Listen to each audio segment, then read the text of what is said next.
হরে কৃষ্ণ সমস্ত গৌর ভক্তবৃন্দ। তো আজকে আমরা অষ্টম পর্ব শ্রীমদ্ ভাগবতম ক্লাস, অর্থাৎ গৃহে বসে কি করে আপনি শ্রীমদ্ ভাগবতম শ্রবণ করতে পারবেন।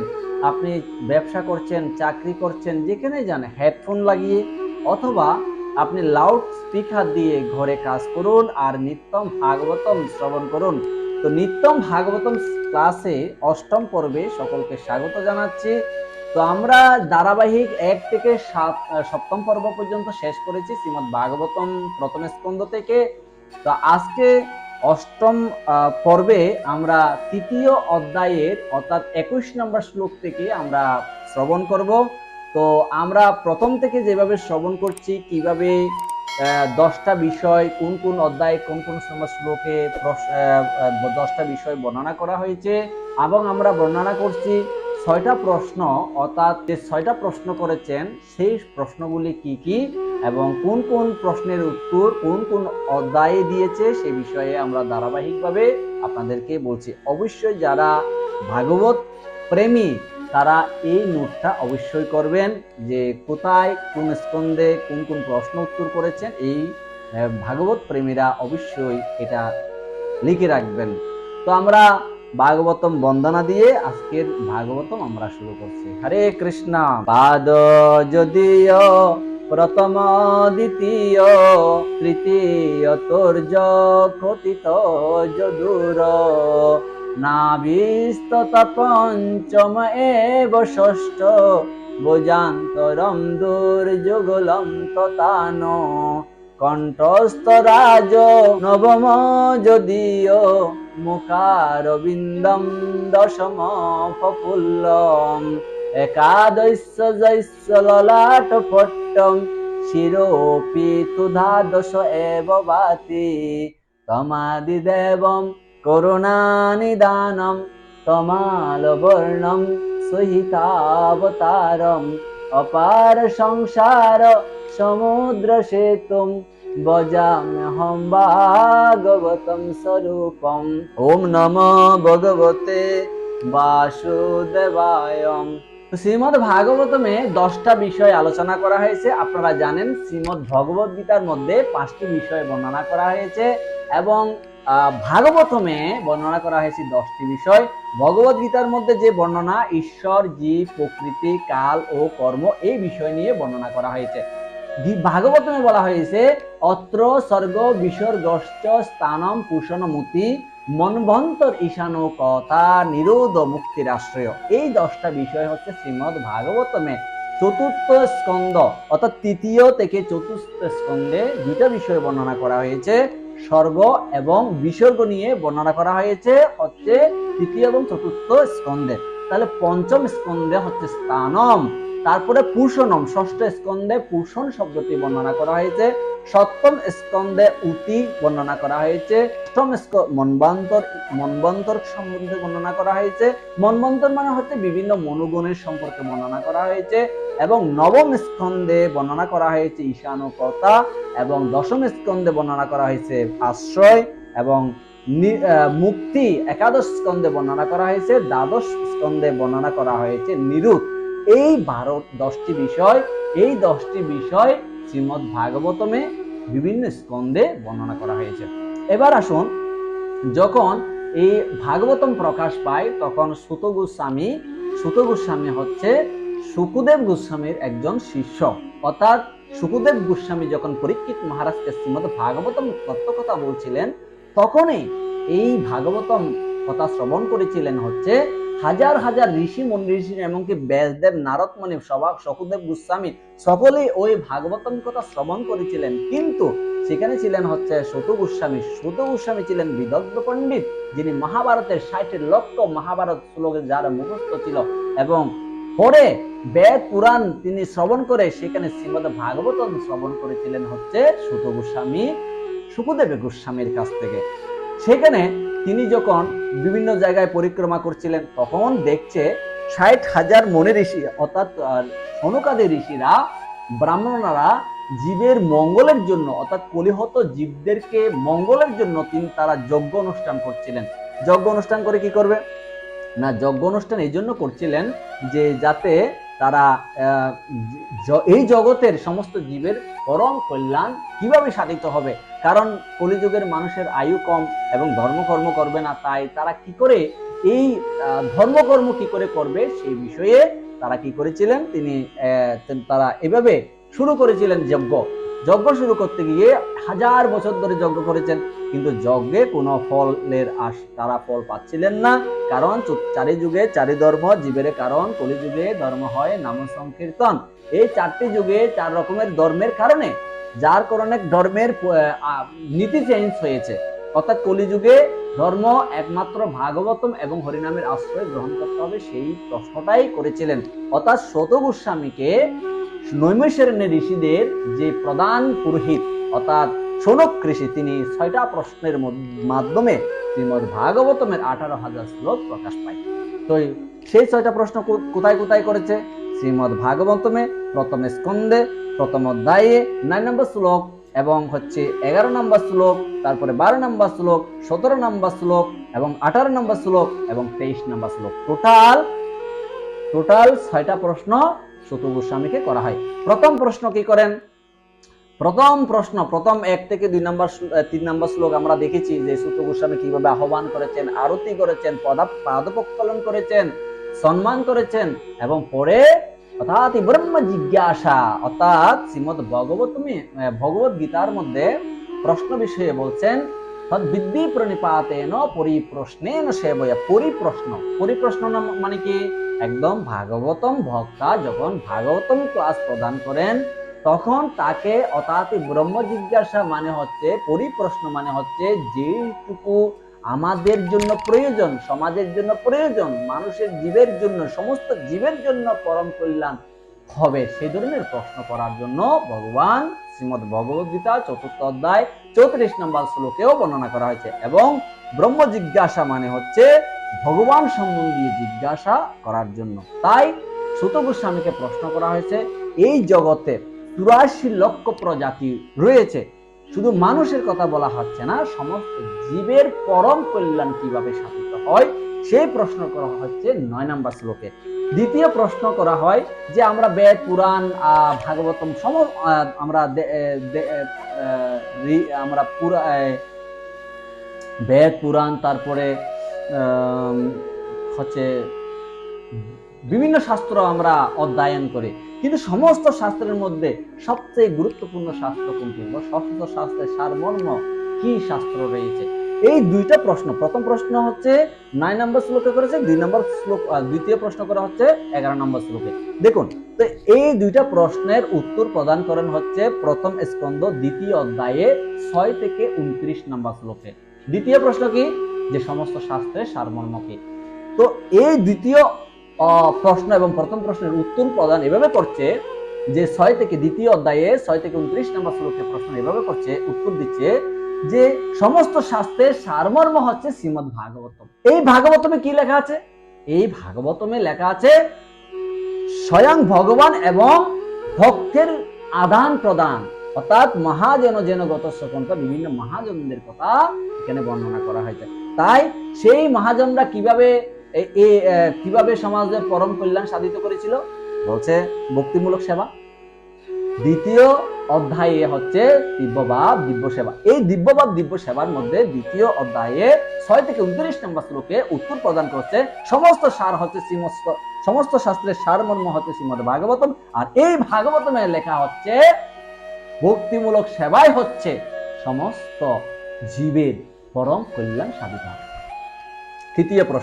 তৃতীয় প্রশ্ন করে যে ভগবান শ্রীকৃষ্ণ দেবকী এবং বসুদেবের গৃহে, দেবকীর গর্ভে এবং বসুদেবের গৃহে কেন তিনি অবতরণ করলেন?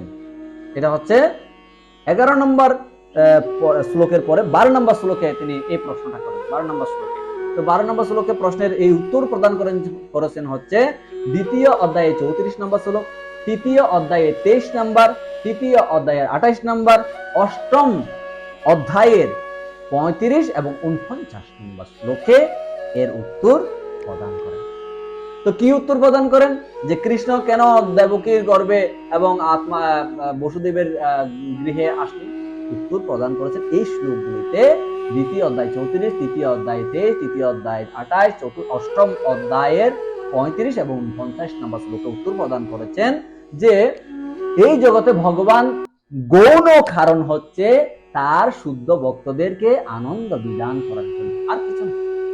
আর মুখ্য এটা হচ্ছে মুখ্য কারণ। এটা হচ্ছে মুখ্য কারণ কি? মুখ্য কারণ কি? যে ভগবানের শুদ্ধ আত্মাদের, শুদ্ধ ভক্তদের আনন্দ বিধান করেছে। আর গৌণ কারণ কি? গৌণ কারণ হচ্ছে পরিত্রাণায় সাধুনাম বিনাশায় দুষ্কৃতাম ধর্ম সংস্থাপন। ভগবান আসেন হচ্ছে গৌণ কারণ কি? হ্যাঁ, সাধুদেরকে পরিত্রাণ করবে আর দুষ্কৃতদেরকে পিটাবে। এ হচ্ছে ভগবানের গৌণ কারণ। মূল কারণ হচ্ছে তার ভক্তদেরকে আদান প্রদান করবে। এবার পঞ্চম প্রশ্ন, চতুর্থ প্রশ্ন কি করেন? চতুর্থ প্রশ্ন করেন হচ্ছে 17 নম্বর শ্লোকে। 17 নম্বর শ্লোক মানে প্রথম স্কন্ধ প্রথম অধ্যায়ের 17 নম্বর শ্লোকে প্রশ্ন করেন কি? যে ভগবানের যে পুরুষ অবতারগণ কে কে পুরুষ অবতারগণ, তাদের অবস্থানের কথা আমাদেরকে, তাদের চরিত্র কথা আমাদেরকে বলুন। তখন এই প্রশ্নের উত্তরে ভগবান সুত গোস্বামী উত্তর দিচ্ছেন দ্বিতীয় অধ্যায়ে 30 থেকে 33 নম্বর শ্লোক এবং তৃতীয় অধ্যায়ে 1 থেকে 5 নম্বর শ্লোক প্রশ্নের উত্তর প্রদান করে। তো পুরুষ অবতার সম্পর্কে বর্ণনা করতে গিয়ে, অর্থাৎ পুরুষ অবতার হচ্ছে মহাবিষ্ণু, অর্থাৎ গর্ভদাস্যায়ী বিষ্ণু এবং ক্ষীরোদস্যায়ী বিষ্ণু, এই পুরুষ অবতার সম্পর্কে বর্ণনা করা হয়। পঞ্চম প্রশ্ন করা হয়েছে ভগবান পুরুষ অবতারগণের কথা বর্ণনা করা হয়েছে, এবং ভগবানের লীলা অবতারগণ কেন এসেছে, তাদের চরিত্র কথা কি? লীলা অবতার। তো লীলা অবতার সম্পর্কে প্রশ্ন করেছেন 18 নম্বর শ্লোকে। 18 নম্বর শ্লোকে প্রশ্নের উত্তর দিচ্ছেন তৃতীয় অধ্যায়ের 6 থেকে 27 নম্বর, অর্থাৎ প্রথম স্কন্ধ দ্বিতীয় অধ্যায় তৃতীয় অধ্যায়ে গিয়ে 6 থেকে 27 নম্বর শ্লোকে উত্তর প্রদান করেছেন ভগবান বামন, ভগবান রাম এবং ভগবান নৃসিংহদেব সম্পর্কে বর্ণনা করা হয়েছে। এই ছিল পঞ্চম প্রশ্ন। ষষ্ঠ প্রশ্ন, লাস্ট কোয়েশ্চেন করা হচ্ছে, আচ্ছা কৃষ্ণ তো এই জগৎ থেকে চলে গেছিলেন, 23 নম্বর শ্লোক, প্রথম স্কন্ধ প্রথম অধ্যায় 23 নম্বর শ্লোক, মনে রাখবেন, কিন্তু লিখে রাখবেন। 23 নম্বর শ্লোকে বলছেন, আচ্ছা কৃষ্ণ যখন এই জড়জগৎ থেকে চলে যায়, হ্যাঁ, তৃতীয় অধ্যায়ের নাম কি? সমস্ত অবতারের উৎস। কৃষ্ণ হচ্ছেন সমস্ত অবতারের উৎস। তো এই প্রশ্ন করেছে হচ্ছে 23 নম্বর শ্লোক, প্রথম স্কন্ধ প্রথম অধ্যায়ে 23 নম্বর শ্লোকে প্রশ্ন করেছে, কৃষ্ণ যখন এই ধরাধাম থেকে তার নিত্য ধামে প্রত্যাবর্তন করেন, তখন ধর্ম কার শরণাপন্ন হয়েছিল? এই প্রশ্ন উত্তরে ভগবান তৃতীয় অধ্যায়ে গিয়ে 43 নম্বর শ্লোকে উত্তর প্রদান করছেন। কি উত্তর প্রদান করছেন? স্বয়ং ভগবান যেহেতু তার ধামে নিত্য ধামে প্রবেশ করেছে, এই ভগবান বাক্ময়ী অবতার স্বয়ং ভাগবতম রূপে নিজেকে প্রকাশ করেছে। এই ভাগবতম হচ্ছে স্বয়ং ধর্ম তু সাক্ষাৎ ভগবত প্রণীতম। ভাগবতম হচ্ছে স্বয়ং ভগবান। তাই বলা হচ্ছে যার গৃহে ভাগবতম আছে তার গৃহে কখনো যমদূতগণ প্রবেশ করতে পারে না। হরে কৃষ্ণ। আজকে আমরা 21 নম্বর শ্লোক থেকে প্রথম স্কন্ধ তৃতীয় অধ্যায় 21 নম্বর শ্লোক থেকে কয়েকটা শ্লোক আমরা আবৃত্তি করার চেষ্টা করব। তো আজকে এখন আমরা 10টা শ্লোক চেষ্টা করব আমরা আলোচনা করার জন্য। আমরা যা শ্লোক আর অনুবাদ করার চেষ্টা করব। তো আপনাদের শ্রীমদ্ ভাগবতম খুলে পড়তে পারেন, তো এটা সবার জন্য মঙ্গল হয়। হরে কৃষ্ণ। 21 নম্বর শ্লোক, তত সপ্তদশে জাত সত্য বৈতম পরাশরাত চক্রে দেব বেদতর শাখা দৃষ্টা পুংস অল্প মেদস। তারপর সপ্তদশ অবতারে ভগবান শ্রী বেদব্যাস রূপে পরাশর মণি পত্নী সত্যবতীর গর্ভে আবির্ভূত হন। মানব কুলের ভিতর বুদ্ধিমত্তার স্বল্পতা দর্শন করে তিনি তাদের কল্যাণের জন্য বেদবৃক্ষের বিভিন্ন শাখা প্রশাখা বিস্তার করেছিলেন। নরদেব তমাৎপন্ন সুরক্ষারিয় চিকিৎসয়া সমুদ্র নিগ্রহাদিনী চক্রে বীর্যান্নত পরম। অষ্টাদশ অবতার ভগবান শ্রী রামচন্দ্র রূপে আবির্ভূত হয়েছিলেন। দেবতাদের অভীষ্ট সিদ্ধির জন্য তিনি সেতু বন্ধন তথা রাবণ বধ আদি কার্য সম্পাদন করে তার অলৌকিক শক্তি প্রদর্শন করেছিলেন। 23 নম্বর, একনবিংশে বিংশতি মে বৃষিষু প্রাপ্য জন্মনি রামকৃষ্ণাবিতি ভুব ভগবান হরোদ্দরম। ঊনবিংশতি এবং বিংশতি অবতরণে পরমেশ্বর ভগবান শ্রী বলরাম ও শ্রীকৃষ্ণ রূপে বৃংশকুলে অর্থাৎ যদু বংশে আবির্ভূত হয়ে পৃথিবীর ভার গ্রহণ করেছিলেন। 24 নম্বর, তত কল সম্প্রবৃত্তে সম্প্রহায় সুরুদ্দিশাম বুদ্ধ নামনঞ্জন সুথ কিকটেষু ভবিষ্যতি।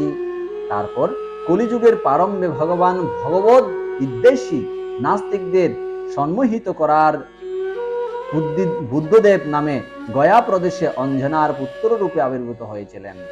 তো গৌতম বুদ্ধ সম্পর্কে আপনারা সকলে জানেন, কলিহত জীবরা তারা নাস্তিক প্রবৃত্তির হচ্ছিলেন, তাই তাদের থেকে সেখান থেকে মুক্তি লাভ করার জন্য মুক্ত লাভ করানোর জন্য তিনি অবতরণ করেছিলেন।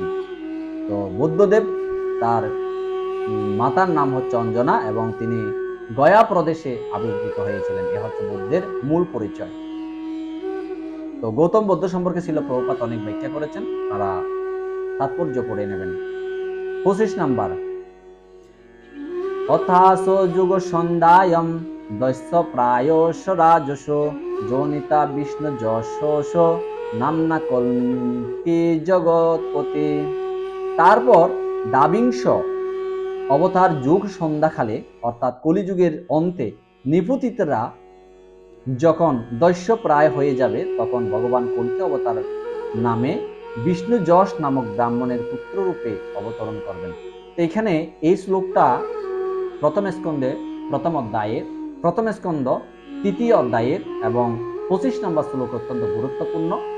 অনেকে বলে থাকেন ভুল ব্যাখ্যা, শাস্ত্রের বিরোধী ব্যাখ্যা বলা হয় এটাকে। অর্থাৎ কর্ম 3 প্রকার, কর্ম, অকর্ম, বিকর্ম। তো বিকর্ম হচ্ছে শাস্ত্রের বিরোধী কর্ম। তো শাস্ত্রের বিরোধী কর্ম এই জড়জগতের কিছু মানুষ করে, আমরা কিছু না, অনেক মানুষ করে। সেটা হচ্ছে কি, যে তারা অনেকে বলে ভগবান কল্কি অবতার রূপে অমুক ঠাকুর, এই ঠাকুর, সেই ঠাকুর, অমুক বাবা, তমুক বাবা, এরাই হচ্ছে কল্কি অবতার, এরকম বলে। আবার অনেকে এই কল্কি অবতারকে হযরত মুহাম্মদকে বুঝায়। তো এটা হচ্ছে ডাহা মিথ্যা কথা।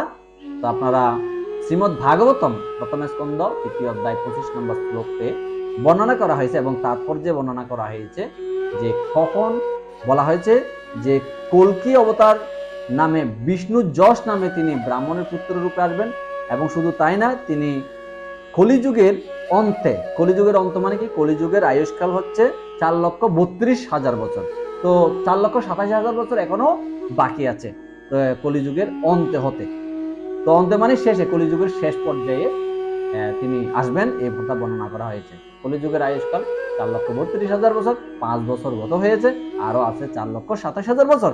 তার মধ্যে দিয়ে কল্কি অবতার আসবে। কিন্তু ডাহা মিথ্যা কথা কি প্রচার করা হচ্ছে, অমুক বাবা, অমুক ঠাকুর, ওই সেই হযরত মুহাম্মদ, তারা হচ্ছে কল্কি অবতার, মিথ্যা। 26 নম্বর শ্লোক, অবতারাহি অসংখ্যা হরে সত্য নিদুর দ্বিজা যতা বিদাসীন কুল্লা সরস্ব সহস্রশ। হে ব্রাহ্মণগণ, বিশাল জলাশয় থেকে যেমন অসংখ্য নদী প্রবাহিত হয়, ঠিক তেমনি ভগবানের থেকে অসংখ্য অবতার প্রকাশিত হন। তো আমরা অনেক সময় আমাদের সনাতন ধর্মাবলম্বীরাই কৃষ্ণকে অবতার বলে মনে করেন, কিন্তু বলা হয়েছে ভগবান থেকে সমস্ত অবতারগণ অবতরণ করেন। অবতার মানে কি, অবতার, যিনি অবতরণ করেন। আর কৃষ্ণ তিনি প্রকাশিত হয়েছিল দিব্য প্রকাশ, জন্ম কর্মচ্চ মে দিব্যম এবং জৈবিক তৎপর দেহম পুনর্জন্ম নতিমামিতি সহর্জুন। ভগবান হচ্ছে আবির্ভূত হন, হ্যাঁ, আর অবতারগণ অবতরণ করেন। আবির্ভূত এবং অবতরণ, অবতরণ করে অবতারগণকে প্রেরণ করে বিদায় তারা অবতরণ করেন। আর অবতারই হচ্ছে স্বয়ং কৃষ্ণস্থ ভগবানের স্বয়ং। তারপরে বলা হচ্ছে 27 নম্বর শ্লোকে, ঋষয় মনব দেবা মনুপুত্রা মোহযশ কলা সর্বে হরে রেব সহ সপ্রজাপতয় স্মৃতা। সমস্ত ঋষি, মনু দেবতা এবং মনুর বংশধররা যারা বিশেষ শক্তি সম্পন্ন, তারাও হচ্ছেন ভগবানের অংশ এবং কলা। প্রজাপতিরাও এই অংশ ও কলার অন্তর্গত। তো যারা ভগবানের অংশ রয়েছে, অংশের কলা রয়েছে, অংশের অংশই রয়েছে। তো এরকম তাৎপর্যে প্রভুপাদ বলছে যারা তুলনামূলকভাবে কম শক্তি সম্পন্ন তাদেরকে বলা হয় বিভু, এবং যারা অধিক শক্তিশালী তাদেরকে বলা হয় আবেশ অবতার। 28 নম্বর শ্লোক, এতে চাং সকলা পুংস কৃষ্ণস্ত ভগবানে স্বয়ং ইন্দ্রারিবে কুলম লোকম মরে যন্তে যুগে যুগে। বলছেন যে অবতারই হচ্ছে কৃষ্ণ। কৃষ্ণ এবং বলরামকে অবতারের মধ্যে ধরেছিল, আর ধরার পরে বেদব্যাস বলছে হ্যাঁ এটা তো ভুল হয়ে গেল, কৃষ্ণ অবতার নয়, অবতারই। তাই এখানে তিনি 26 নম্বর শ্লোকে 27 নম্বর শ্লোকে 27 নম্বর শ্লোকে তিনি 23 নম্বর কৃষ্ণ বলরামের কথা তারা বলার পরে 28 নম্বর শ্লোকে ফিনিশিং দিচ্ছে, না কৃষ্ণ অবতারই, কৃষ্ণ অবতার নয়, কৃষ্ণ হচ্ছে অবতারই। বলছেন পূর্বোল্লিখিত এই সমস্ত অবতাররা হচ্ছেন ভগবানের অংশ অথবা কলা অবতার, কিন্তু শ্রীকৃষ্ণ হচ্ছে পরমেশ্বর ভগবান স্বয়ং। যখন নাস্তিকদের অত্যাচার বেড়ে যায় তখন আস্তিকদের রক্ষা করার জন্য ভগবান এই ধরাধামে অবতীর্ণ। তো 29 নম্বর শ্লোক, জন্ম গুজ্জম ভগবত এতে এতৎ প্রয়ত নর সায়ং প্রাত গৃণ ব্যক্তা দুঃখ গ্রাম্য দ্বিজোচ্যতে। যে মানুষ মনোযোগ সহকারে ভগবানের রহস্যপূর্ণ প্রকট অর্থাৎ অবতরণের কথা সকাল এবং সন্ধ্যায় ভক্তিপূর্বক পাঠ করেন তিনি জড় জগতের সমস্ত দুঃখ দুর্দশা থেকে মুক্ত হন। তো মনোযোগ সহকারে ভগবানের রহস্যপূর্ণ প্রকট এবং অর্থাৎ অবতরণের কথা আমাদের প্রত্যক্ষভাবে জানতে হবে। অর্থাৎ জন্ম কর্ম, ভগবানের জন্ম এবং কর্ম গুণ লীলাগুলি আমাদের গভীরভাবে মনোযোগ শ্রবণ করতে হবে, তাহলে কি হবে, আমরা মুক্ত হব। 30 নম্বর, এত দূরপম ভগবত হি অরূপস্য চিদাত্মন মায়া গুণৈ বিরচিতম মহদাদি বিরাটমণি। জড়জগতে ভগবানের যে বিরাট রূপের ধারণা তা কল্পনা প্রসূত, তা অল্প বুদ্ধি সম্পন্ন মানুষদের ভগবানের রূপ সম্বন্ধে ধারণা প্রদান করার জন্য। কিন্তু প্রকৃতপক্ষে ভগবানের কোনো প্রাকৃত বা জড় রূপ নেই। ভগবানের রূপ হচ্ছে দিব্য অর্থাৎ সচ্চিদানন্দময় বিগ্রহ, সচ্চিদ আনন্দময়, অর্থাৎ ভগবানের আত্মা আর দেহ হচ্ছে কোনো ভিন্ন নেই, অভিন্ন। তাই কোনো প্রাকৃত না, আমাদের মতো 8টা উপাদান দিয়ে ভূমি জল বায়ু অগ্নি আকাশ মন বুদ্ধি অহংকার দিয়ে যে শরীর তৈরি হয়েছে সেই শরীর ভগবানের নয়, ভগবান হচ্ছে দিব্য, ভগবান আত্মা আর দেহ হচ্ছে স্বয়ং। হরে কৃষ্ণ। তো 8ম পর্বে আপনাদেরকে ধন্যবাদ জ্ঞাপন করছি এবং 9ম পর্বে স্বাগত জানাচ্ছি। আগামী পর্বে দেখার জন্য লাইক শেয়ার এবং সাবস্ক্রাইব করে রাখুন, এবং পরবর্তীতে ভিডিও দেখার জন্য এই ভিডিও দেখে যদি ভাগবতম ক্লাস আপনাদের একটুও ভালো লেগে থাকে অবশ্যই একটি লাইক এবং জয় শ্রীমদ্ ভাগবতম লিখে আপনারা কমেন্টে লিখে যান।